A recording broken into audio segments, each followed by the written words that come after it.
United ကလွတ်တာနဲ့ဂိုးသွင်းဆက်လို့တတက်သွင်းနေတဲ့ဝိုင်လန်အားလုံးပဲမင်္ဂလာပါဘောလုံးစတာ channel လေးကနေပြန်လည်ပြီးတော့ကြိုဆိုလိုက်ပါရစေ Manchester United ရဲ့တိုက်စစ်မှု Rasmus Hojlund ကတော့ United မှာဂိုးမိုးခေါင်းတဲ့ရာသီကိုဖျက်ဆီးခဲ့ရပြီးတဲ့နောက်အသင်းကနေငါးချလိုက်တဲ့အခါမှာနောင်တော်ကြီးတွေရဲ့လမ်းစဉ်တိုင်း United ကနေထွက်လိုက်တာနဲ့လမ်းထွက်ပြန်တက်နေကြတာဖြစ်ပါတယ်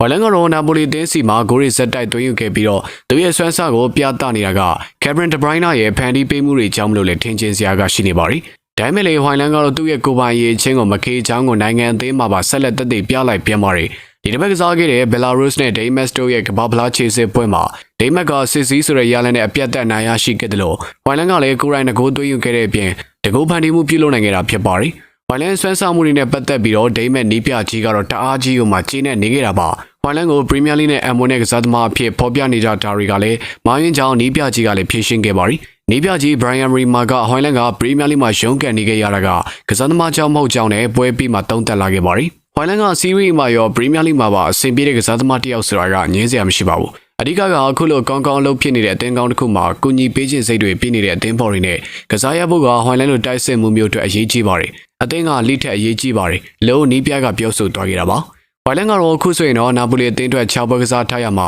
၄ဂိုးထိကိုသွင်းယူပေးထားနိုင်တယ်လို့ဒါပေမဲ့အသင်းအတွက်ကလည်းကမ္ဘာဖလားခြေစစ်ပွဲမှာ3ပွဲကစား3ဂိုးသွင်းပြီးတော့တကူဖန်တီးပေးထားပါတယ်။ဝိုင်လန်အနေနဲ့ပုံစံကောင်းတွေကိုဆက်လက်ထိန်းသိမ်းထားပြီး United ကိုနောင်တရစေမလားဆိုတာကအဆောင်ကြည့်ရပါအောင်မယ်။ကြည့်ရှုပေးကြတဲ့အတွက်အားလုံးကိုအထူးပဲကျေးဇူးတင်ရှိပါရခင်ဗျာ။